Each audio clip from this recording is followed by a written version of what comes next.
So now I'd like to change to the second session. And the second session is in English. We'd like to start the second session. It is treat Mongolia, Northeast Russia, South Korea, and India in English. I'm a general moderator, Kumiko Haba, and Professor Emeritus at Aoyama Gakuin University, Professor of Kanagawa University. The first presenter is Takenori Shimizu, former Japanese ambassador in Mongolia.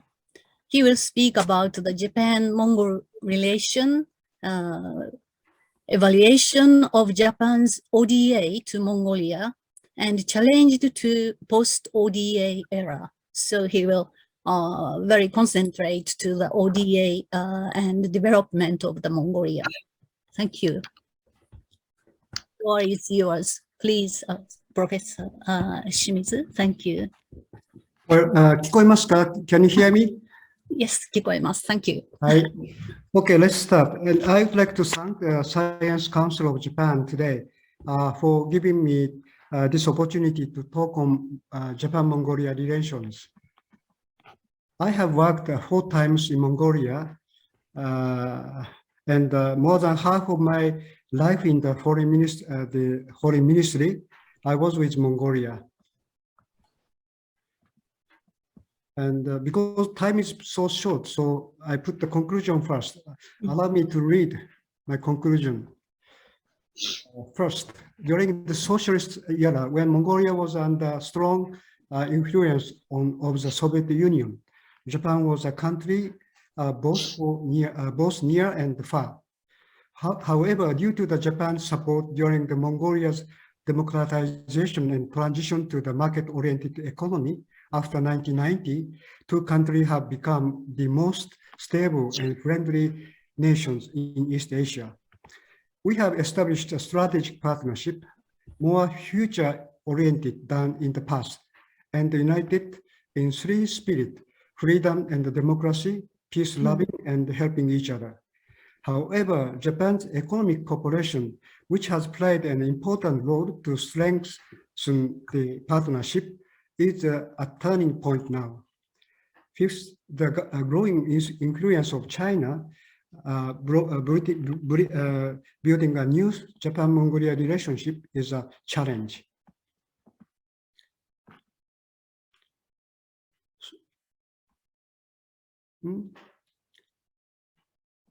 Sorry.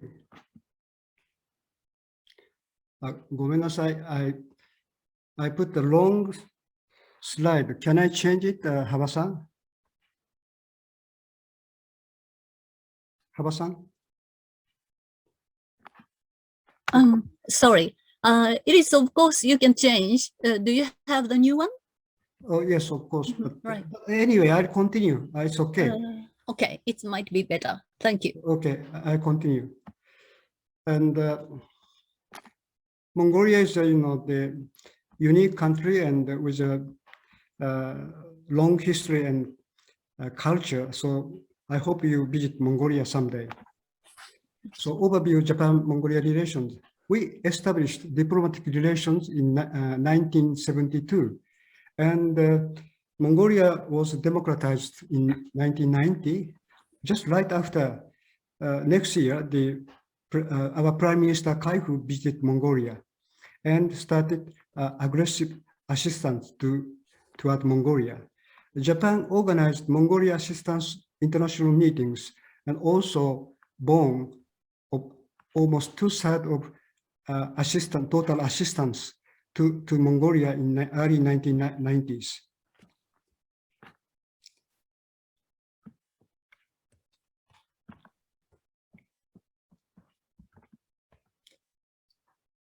So democratization was a catalyst for the development of 2 countries' relations. But prior to the democratization in 1990, Japan already started to have a close relationship with Mongolia. 2 countries exchanged foreign ministers, and in 1990, the year the democratization was realized we received for the Mongolian Prime Minister. Japan's quick response was possible because of the foundation of earlier two countries, the approach and the coordination. There is a symbolic action by Japan. First of all, they coordinated with the United States, supported Mongolia's membership of international organization, and also mentioned Mongolia in the report, the official report of the summit document. And in 1991, Prime Minister Kaifu visited Mongolia for the first leader of the summit country and proposed held international meetings to support Mongolia, so-called Mongolia Assistance Group meeting. Sorry, this time I had a long slide, so text. So Japan's major ODA at the initial stage were mainly to the people's livelihood, power stations and commuting buses and food. But in the early stage, I want to pick up two very important projects for Mongolia. One is the Intersat station, which makes Mongolia to have a communication with all over the world. And second one is the cargo transshipment basis. And when the Mongolian economy grows, a focus was moved to education and human resources. And at the last stage of graduation stage of grant aid, the Japan-Mongolia Friendship Hospital is representing the project for two countries. And now it's becoming very difficult to support by the grant aid because Mongolia's economic growth reaching the GDP per capita almost 4,000 US dollar, and that is over the criteria ruled by the DAC. Because Mongolia is a normal country that can receive the grant aid anymore. And about the soft loan, there is a problem of the debt burden problem because over borrowing, so that cannot be the return. IMF is watching closely on the condition of Mongolian financial situation. And the pictures, the Japanese grant aid in early stage.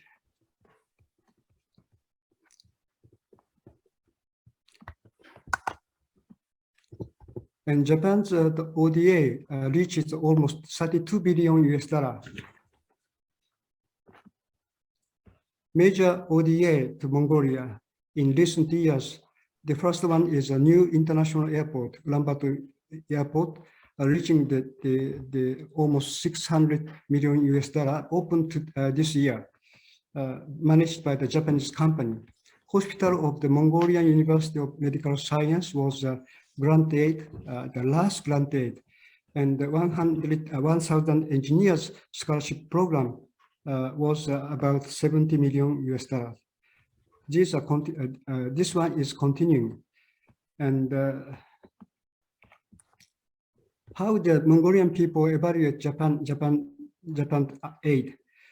In 1992, Japan, there was a 93% of the Mongolian people thought that Japan ODA is useful, but that number become 81% in 2019. Still not bad, rating. And about the Japan, in 1992, it was just right after the democratization. 43% of the people feel friendly to Japan. This number is, increasing year by year and reached 87% year in 2019. friendliness, a public survey. And 75% people, Mongolian people, think Japan is a reliable country. 9% people are not. And about Japan's ODA, and 82% of Mongolian people think that the Japanese ODA playing an important role. About the future important partner, Japan is the second after Russia. Third is USA and fourth is China. And post-ODA perspective, there is a necessity of strengthening economic partnership. Everyone agrees, so that we established EPA, Economic Partnership Agreement, in 2015, which is in effect in 2016. And dependence China is increasing, and also there is a limitation of economic relationship with the third neighbors countries. And promotion of investment from Japan is a key, but not easy one. And there might be the expansion of tourists and support for the development of IT industry is a key sector where Japan can play important role. This is a trade the balance between Japan and Mongolia. You can see the difference, big difference. And small number of Japanese people visit Mongolia. Only 24,000 visited Mongolia in year 2019, but 33,000 people came from Mongolia. Mongolians' population is only 3 million. We have 127 million people. So we need to, promote the tourism. And this fund is a very interesting figures, showing that China is becoming so important for Mongolia. In 1990, the export from Mongolia, 78% was to Russia, but now 89% was to China in year 2020. So there is ODA almost conclusion. ODA law will be ended soon, and the Chinese overwhelming influence will continue to increase. And dependency on China might affect the quality of the Mongolian democracy, and also for the third neighbors country to establish a new relationship might be a big challenge. Okay, that's the end of my presentation. Thank you for your attention.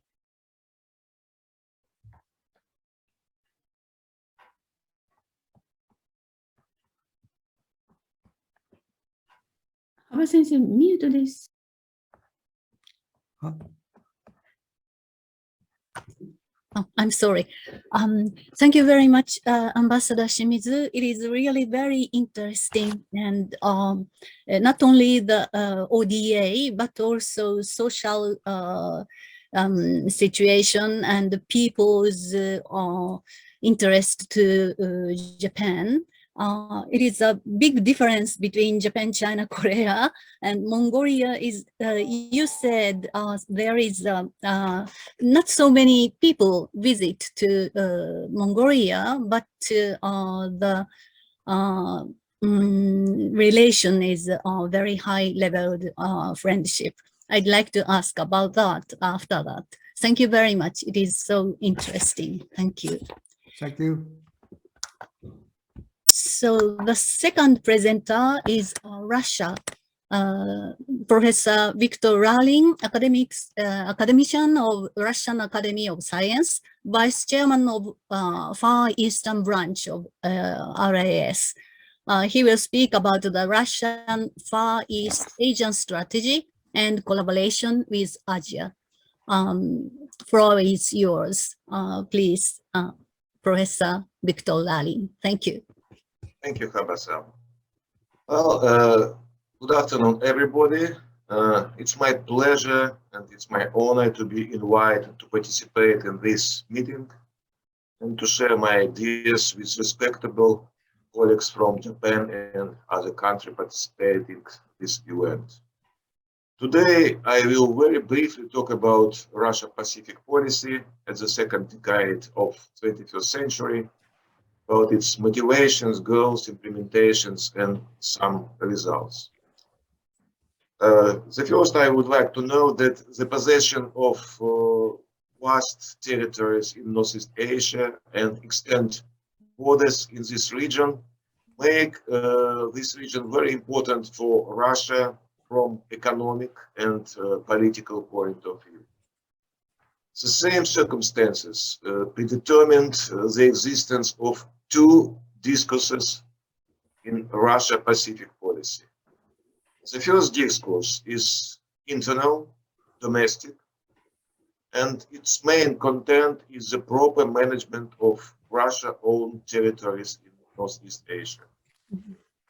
The second discourse is the position of Russia in Northeast Asia region itself, which is perceived in Moscow by two projections also.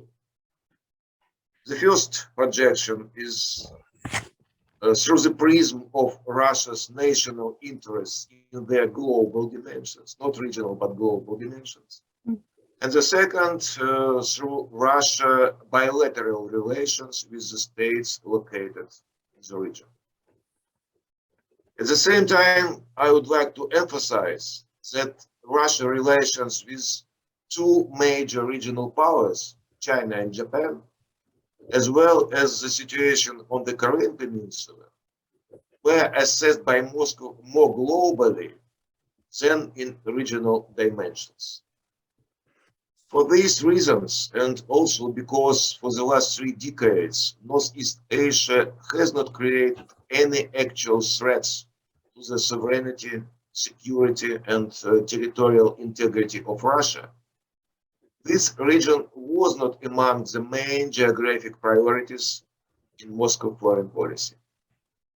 The same circumstances turned Moscow away from formulating, shaping, and formalizing a comprehensive policy towards Northeast Asia, and made the Kremlin's so-called turn to the east short-lived and ineffective as well.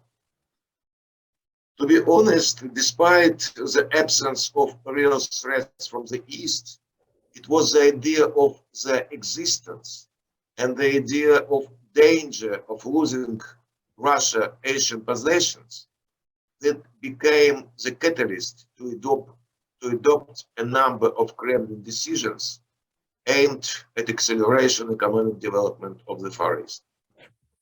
As far as in 2000 in Blagoveshchensk, Vladimir Putin expressed his concern about the threat to lose the region as an inseparable part of Russia. The task of Russia economic integration into the Asia-Pacific region proclaimed by Moscow, as well as the idea to make the Russian Far East a bridgehead and a corridor for this integration, were interpreted not only as one of the means to promote social and economic development of Russia-owned territories in Northeast Asia, but also as an instrument to ensure security and integrity of these territories. The Kremlin initiatives have had their effect.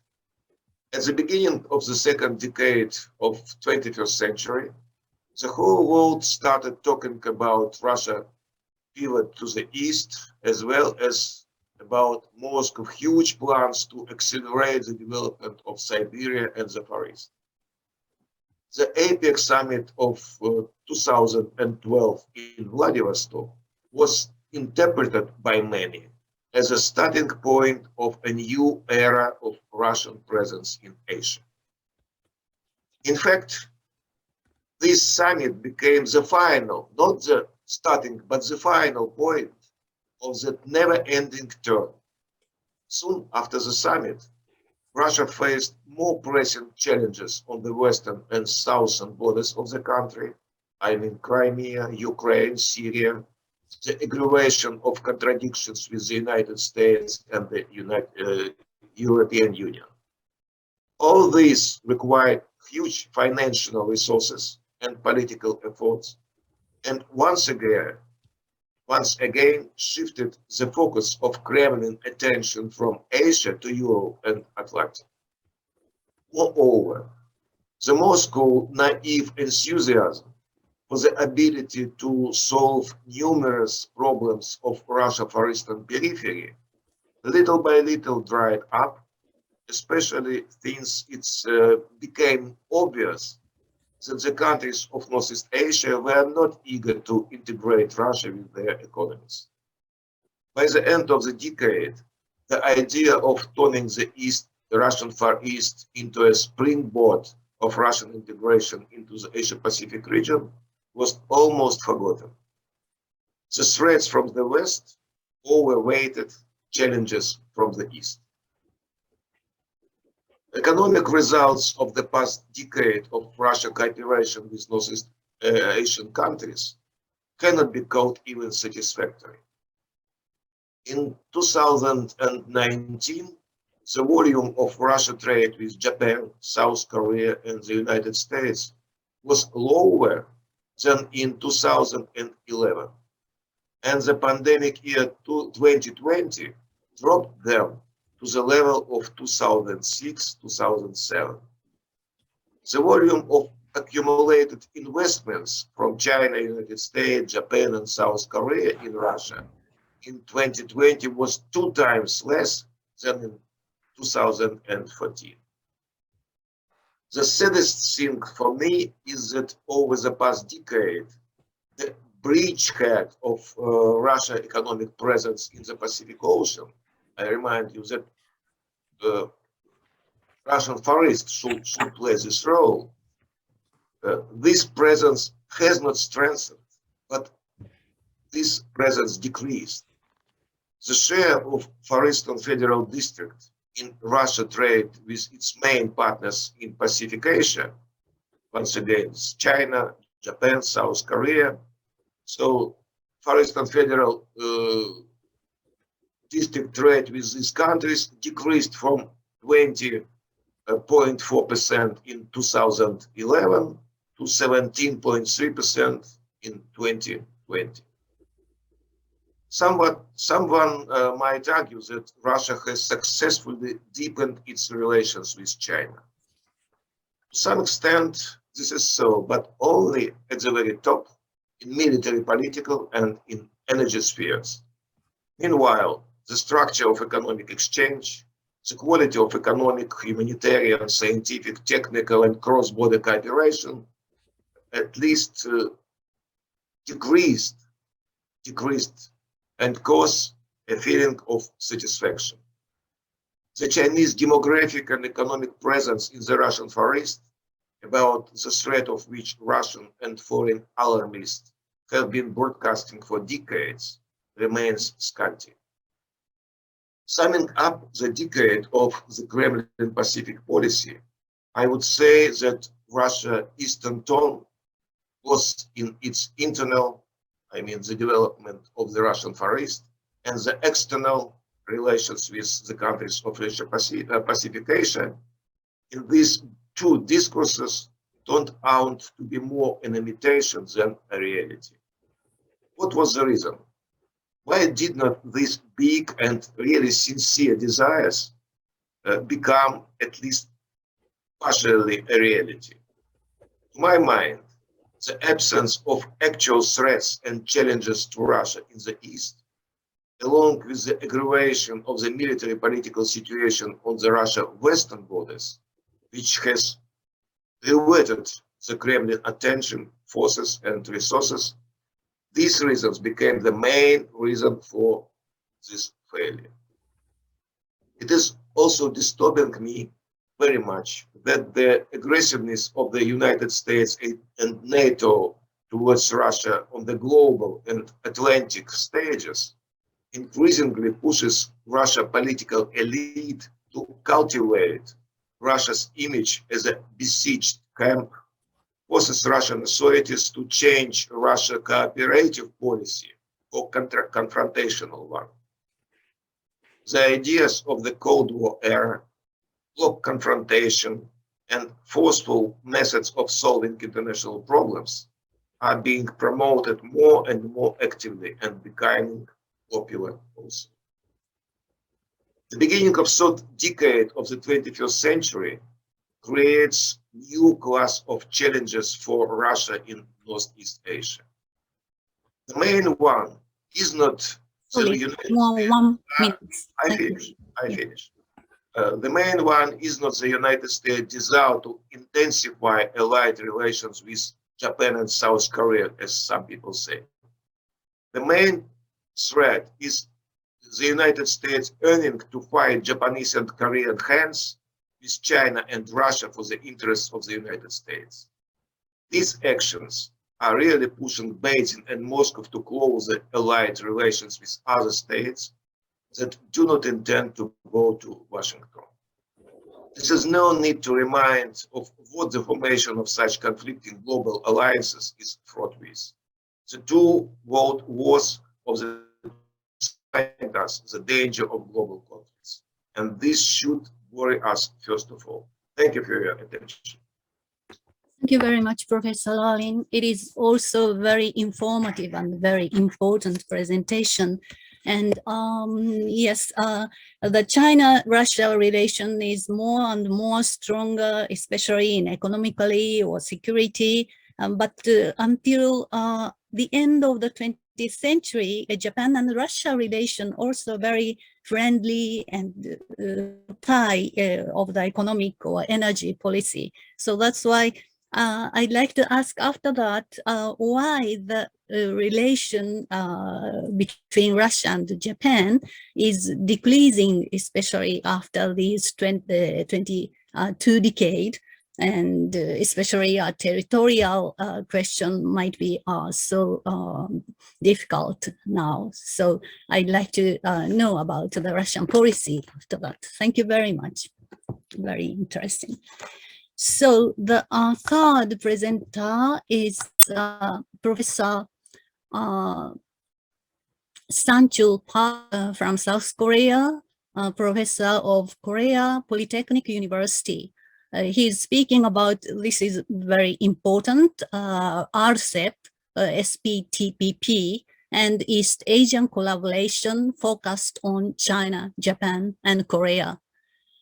That is the most important problem, the nowadays contemporary question. So thank you, Professor Sanchul Park. Floor is yours. Thank you for having me, Professor Haba. So I will upload my presentation file.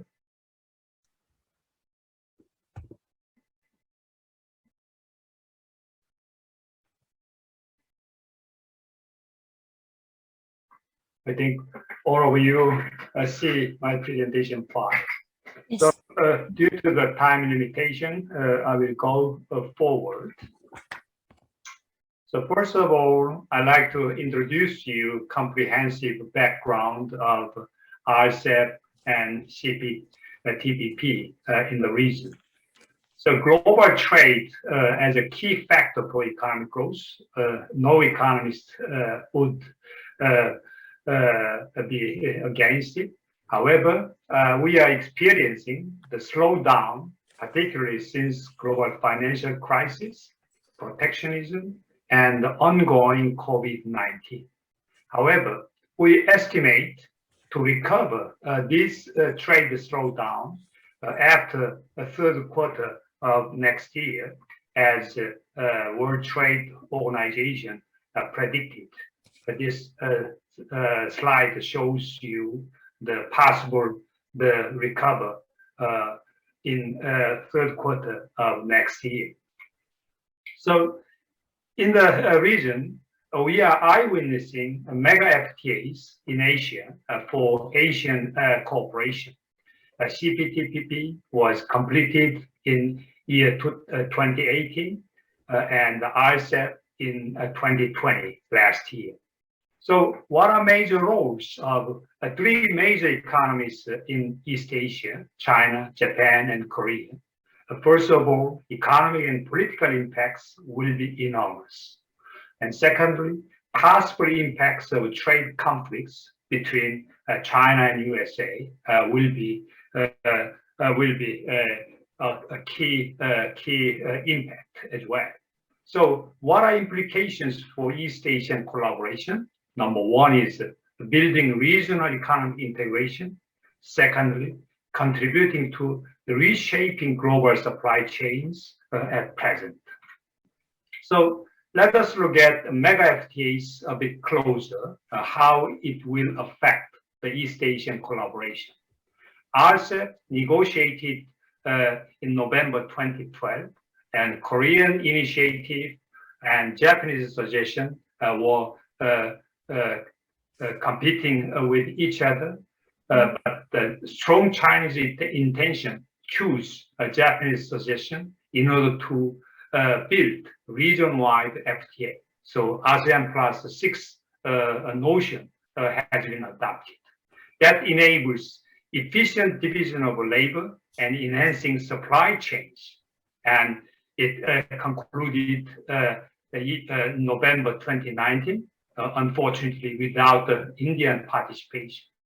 RCEP, in fact, is the largest FTA in the world, with over 26 trillion output and 2.3 billion population. And in the RCEP, Chinese dominance is in reality, and China is using RCEP as a tool, setting up trade rules in region.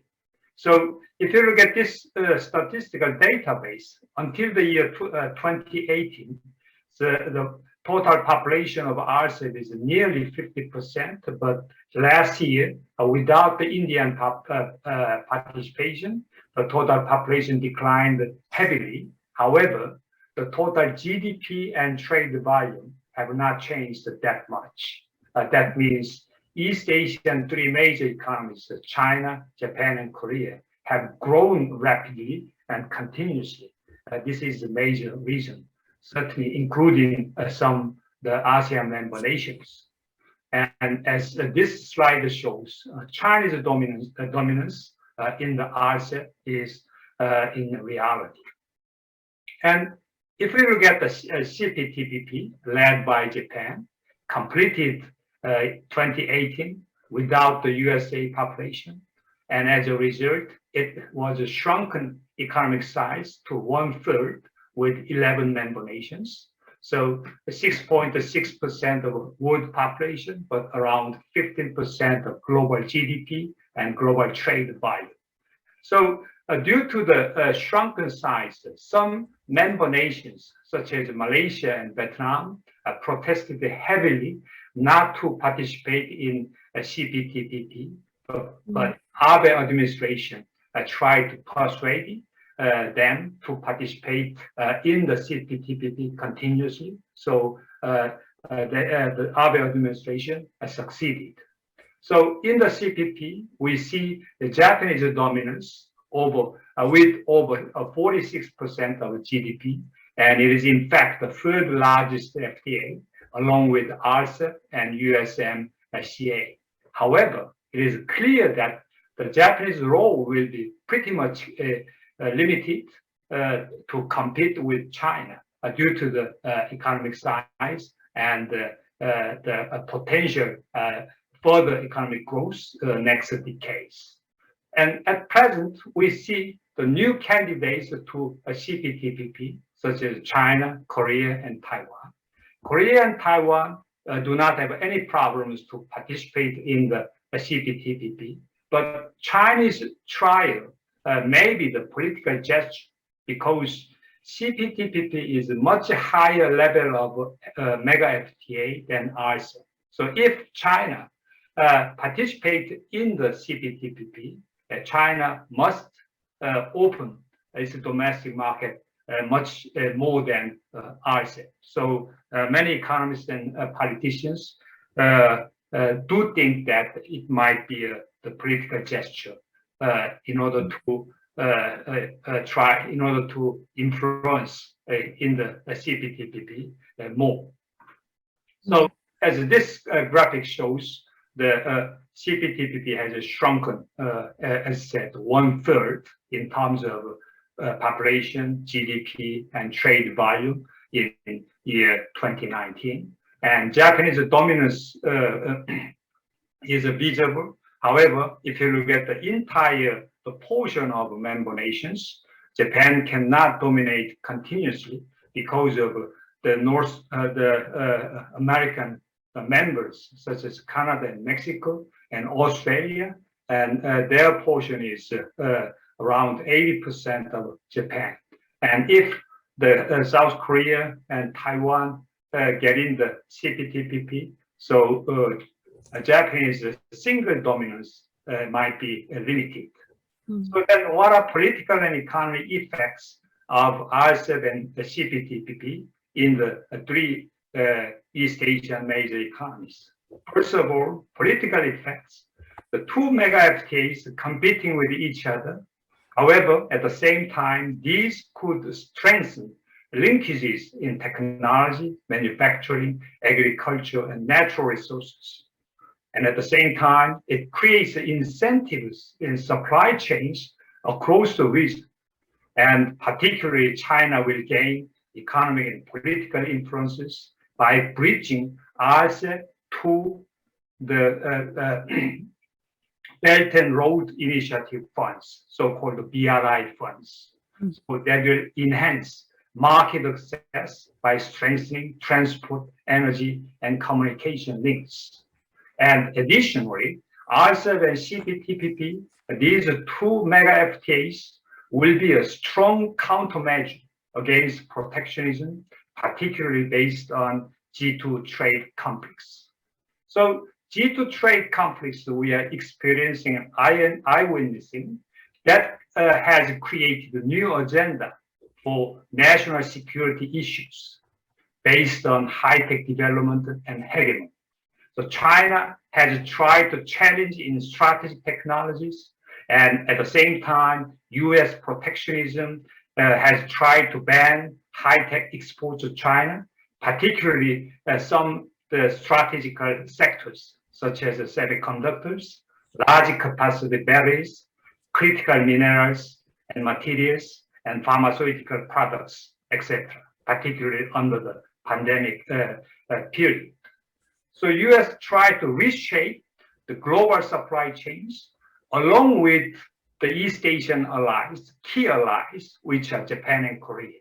So China-led RCEP can be a double-edged sword, particularly to Japan, Korea, and Singapore, which do have enormous trade dependence or collaboration position in East Asia.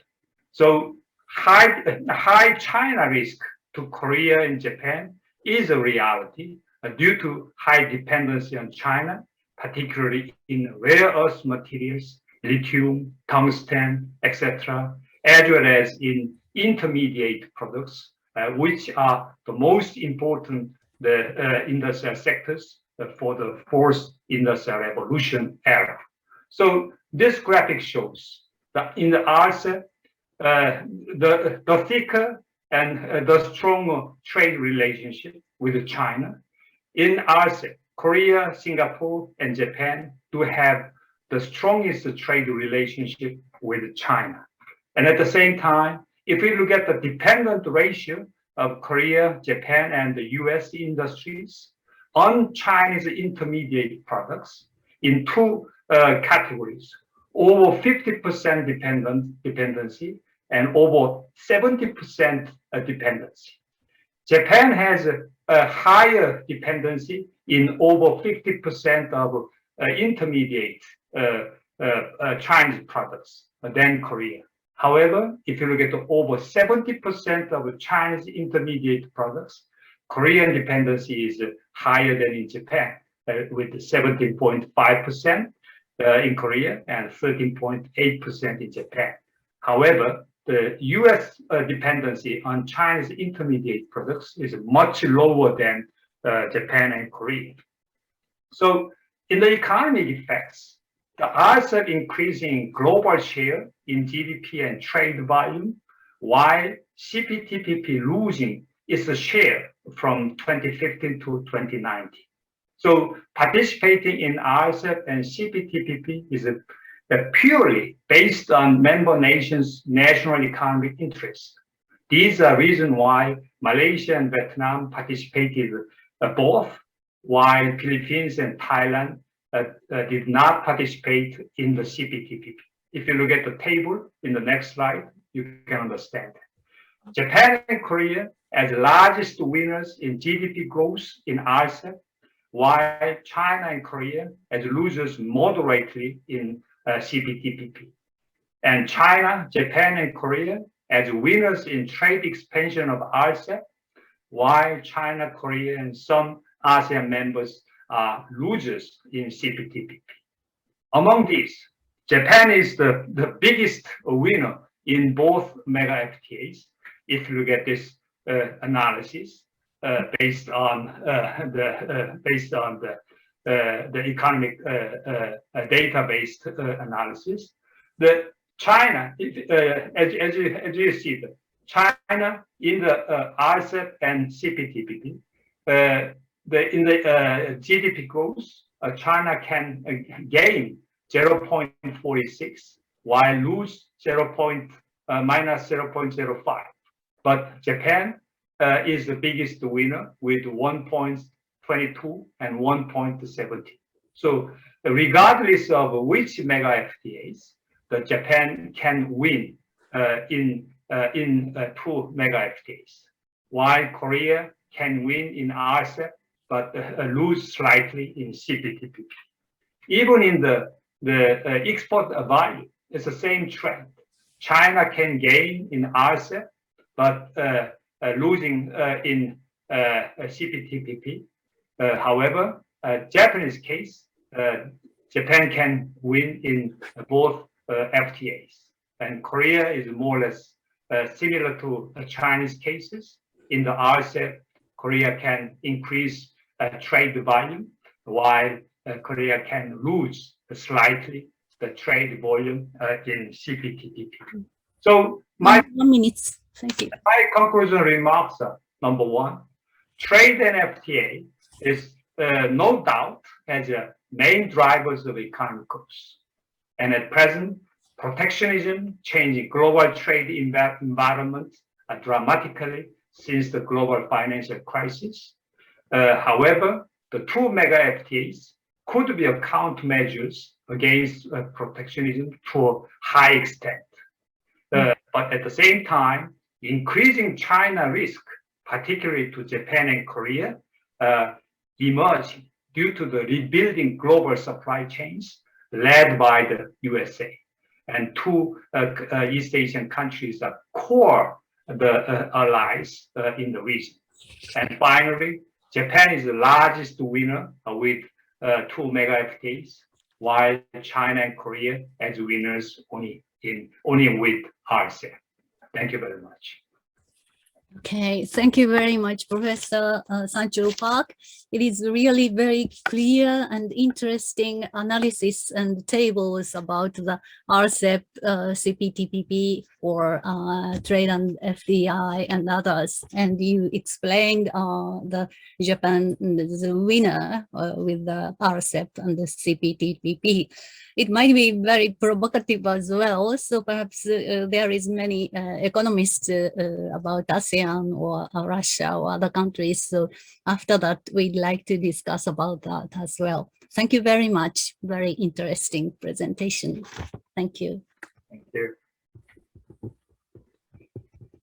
So the last presenter is Professor Pradeep Chauhan.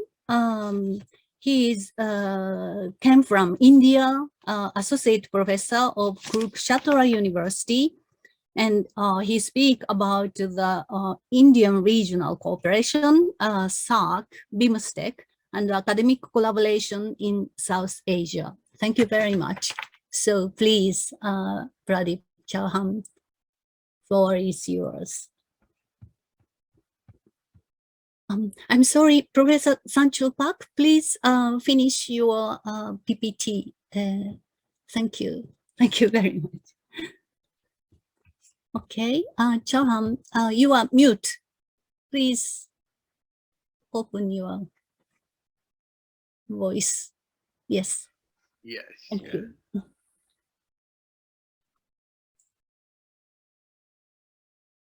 So, Please put the green button. yes. Yes.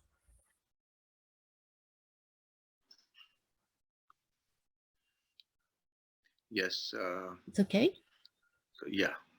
Just a moment. I'm starting my PPT.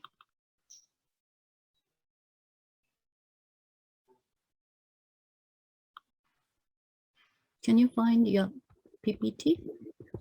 I'm trying for that. Put your green button. Can you? Yes. Can you see? Yes. I can see you, but not PowerPoint. PPT. Mm. Okay. Yes.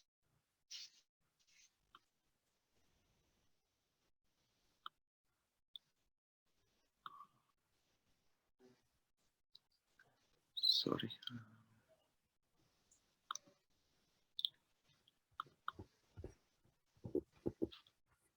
Can you see now? No. Not yet.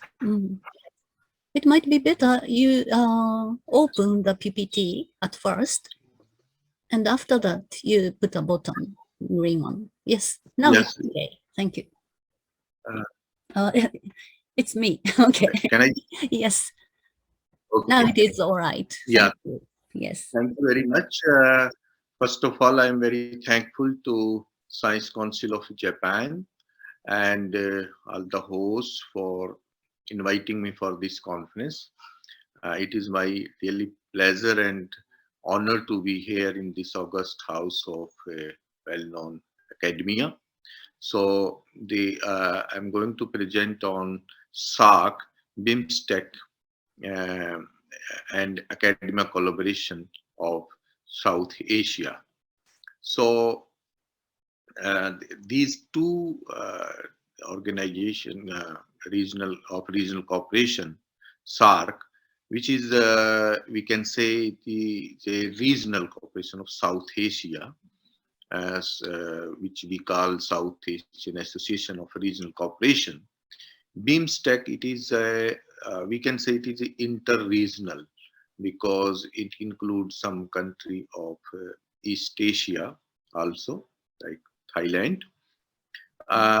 So after actually this SAARC formation, there were some problem in the SAARC. So this BIMSTEC is now a new hope for the region, and it is considered to be now the vehicle for regional cooperation. And they focused on 14 sectors they identified for that. And as in the SAARC, it was the India actually, which was the major player. So other players were smaller countries in terms of not only population, but in terms of GDP and growth and technology, etc. Now we have other country like Thailand in the BIMSTEC.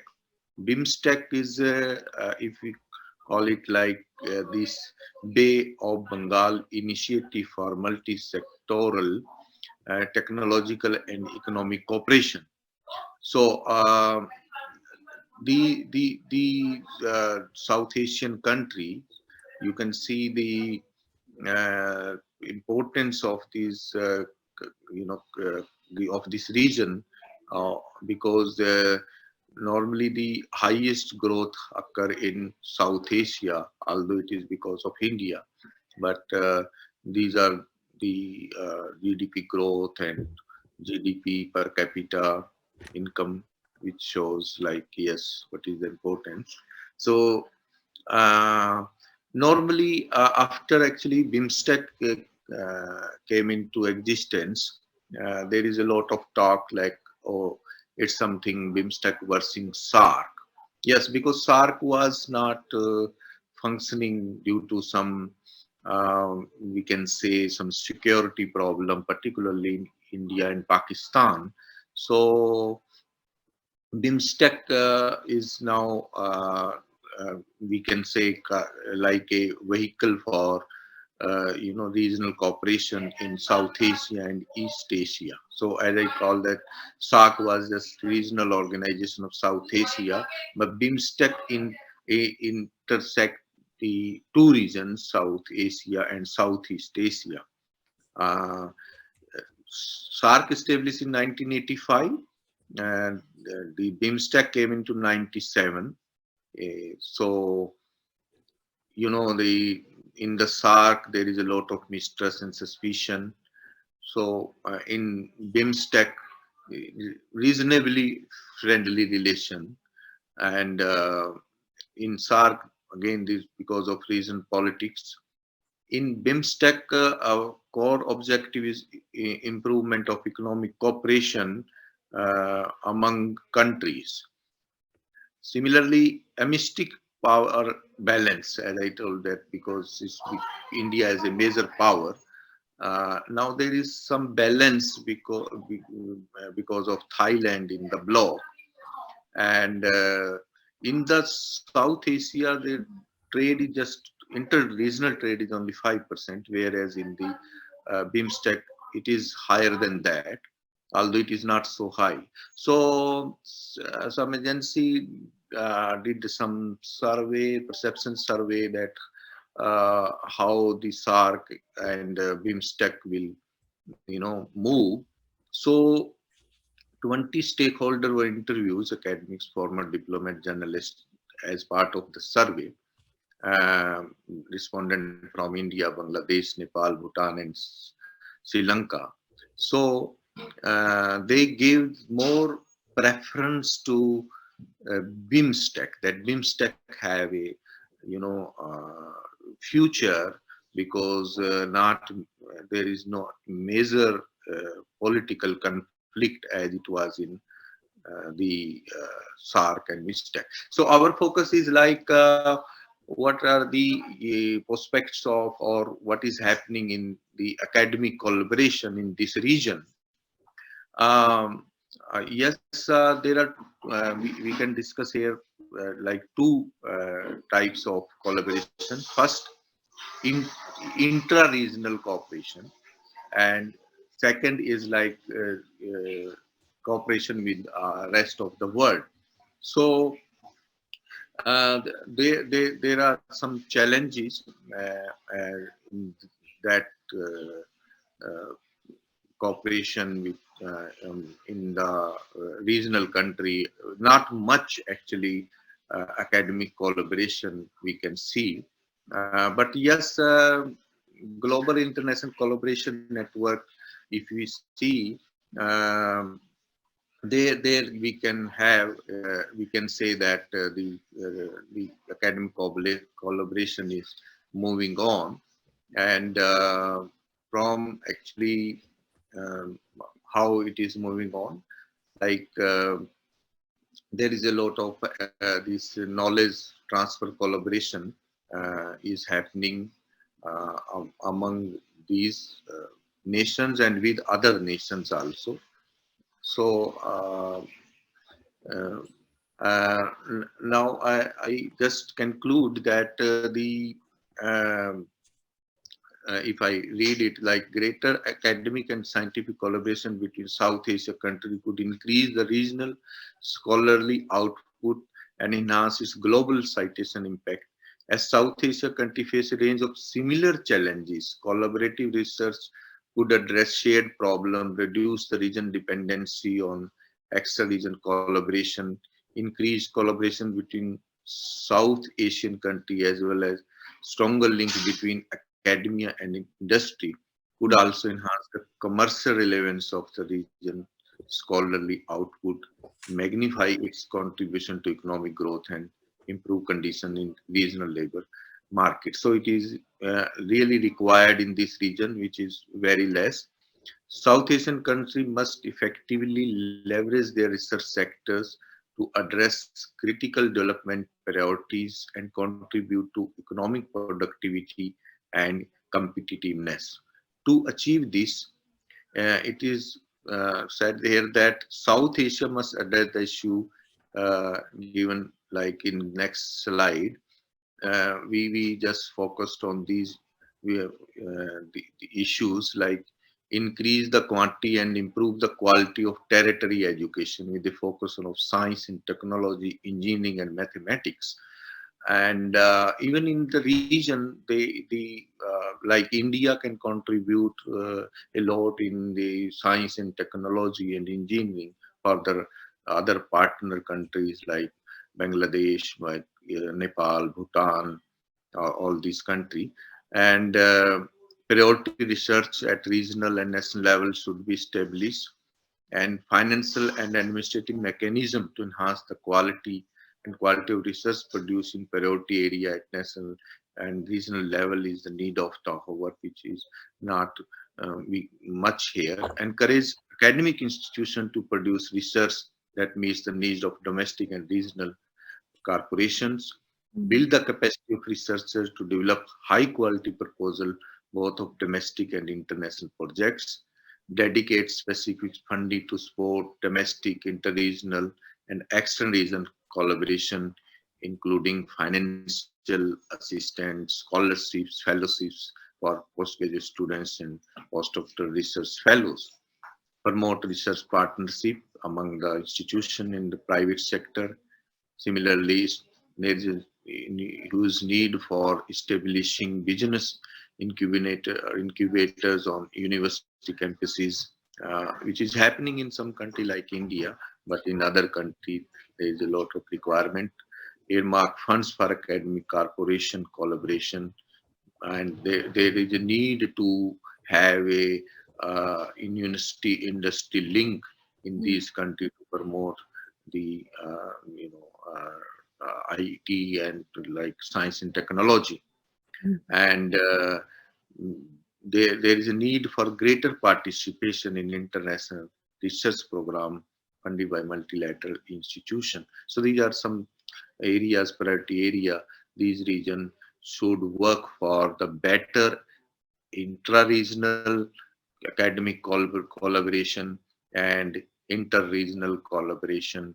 And if there is a lot of scope and need for the inter-regional cooperation in South Asia and East Asia, like in our Indian Council of Social Science Research is doing joint research with the help of JSPS, Japan Society for Promotion of Science, and we have one project we are already working with Professor Kumiko Haba from Japan side and lead collaborator from India, myself. So there is more such collaboration must happen among the regions of East Asia and South Asia. So that's I want to say thank you very much. Mm-hmm. Thank you very much, Professor Pradeep Chauhan. It is very interesting and specific. Generally, regional cooperation is constructed by a small or middle power, like the European Union or ASEAN. But it is very interesting. India make a BIMSTEC or SAARC, or as well as China, like BRI. And not only is such an economic collaboration, but also the academic collaboration as well. The SAARC has a SAARC University, or BIMSTEC also the relation between education or IT or such a technological collaboration as well. So we can learn from such a big country also construct a regional cooperation and how to work very effectively also. Thank you very much. Okay, so thank you very much. the time is almost finished, but perhaps we will have 30 minutes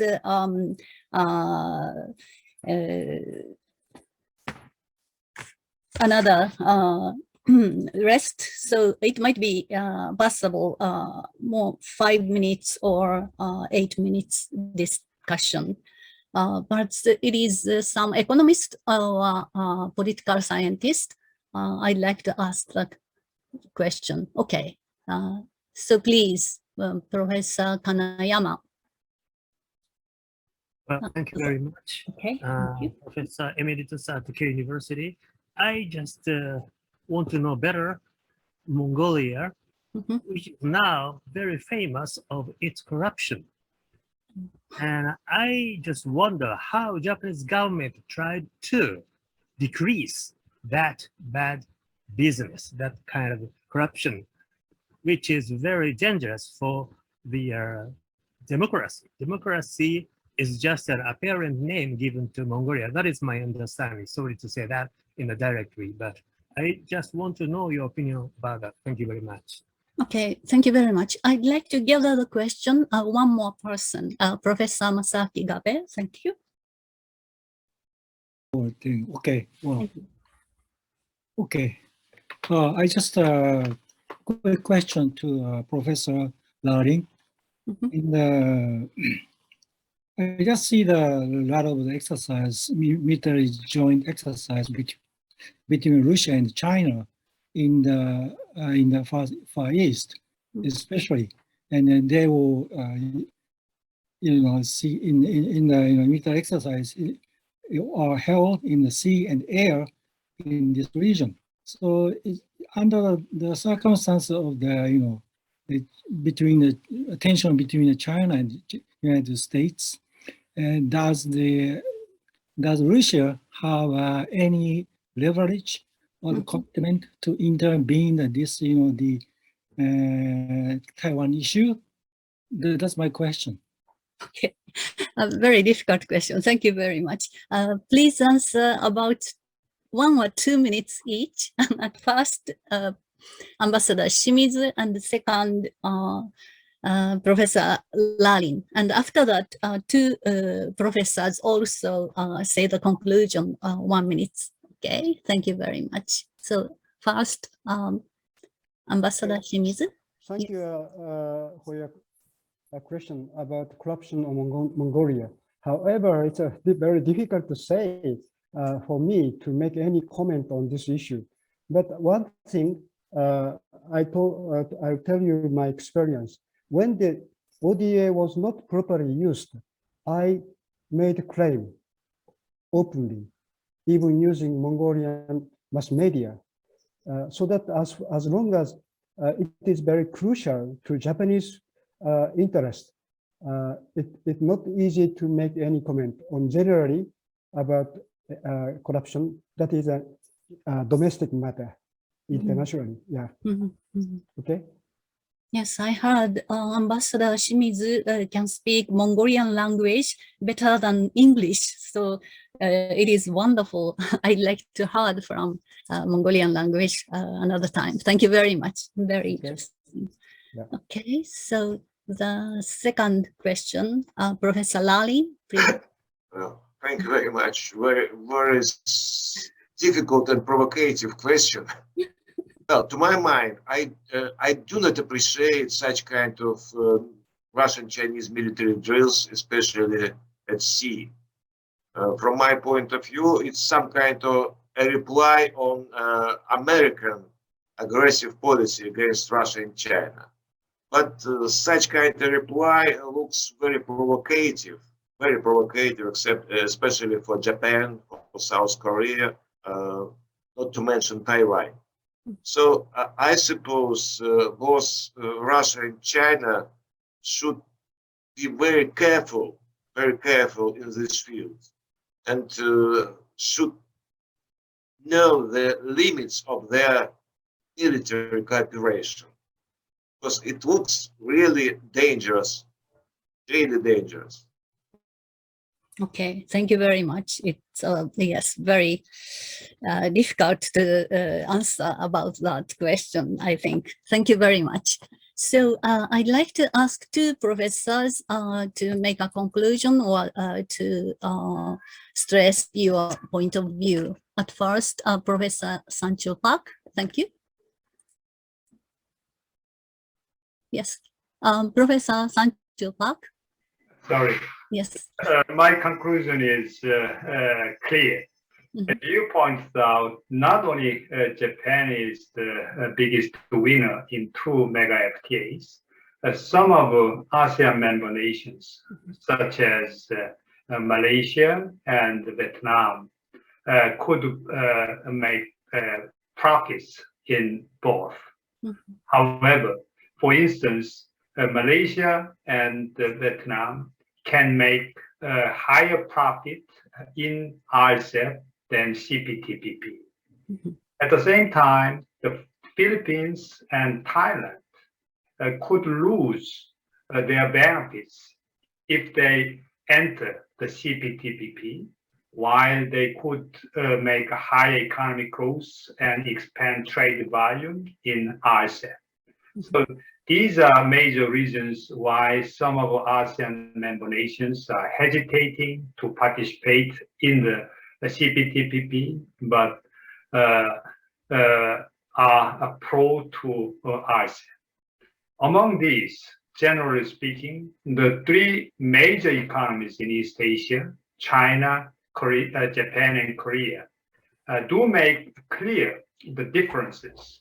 Which mega FTAs can generate more economic growth and trade expansion. As said, Japan is the best position to generate the higher economic growth and expanded trade volume in both mega FTAs, while China and Korea can make more benefits in ASEAN. However, as I pointed out, at the same time, Korea and Japan are facing the China risk visibly because our economies, particularly in the intermediate products, are too high dependent on China's intermediate products.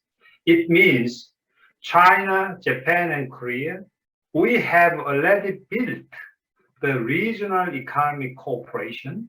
So if we do not understand the high level of regional economic cooperation, Japan and Korea will be harmed by the external effects, for instance, the reshaping global the supply chains and the value chains and so on. So we have to look at us and our economic structures, how we can protect the interest. That's my key point. Thank you. Okay, thank you very much. I also have many questions for you, so perhaps in the next conference we'd like to discuss. Thank you very much, very interesting. So the last presenter, Pradeep Chauhan, thank you very much.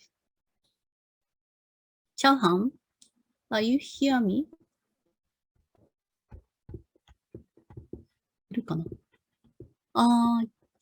Chauhan, yeah, yes, you are mute. Yes, thank you. Now it is mute again, sorry.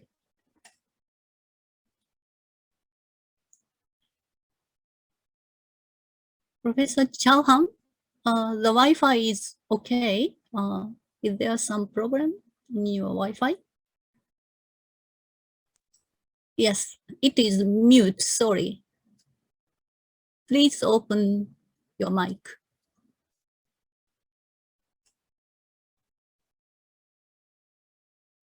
Okay, perhaps he is not hear me. Hi, thank you very much. These are very eminent and distinguished professors. And yes, it's okay.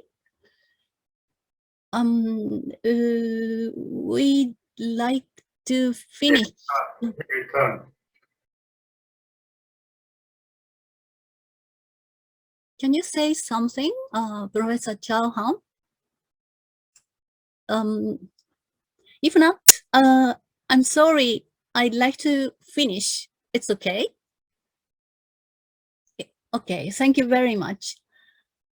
Yes, it was so eminent and distinguished professors and highly estimated ambassador. So it is a very important session and discussions. Thank you very much for coming. Thank you.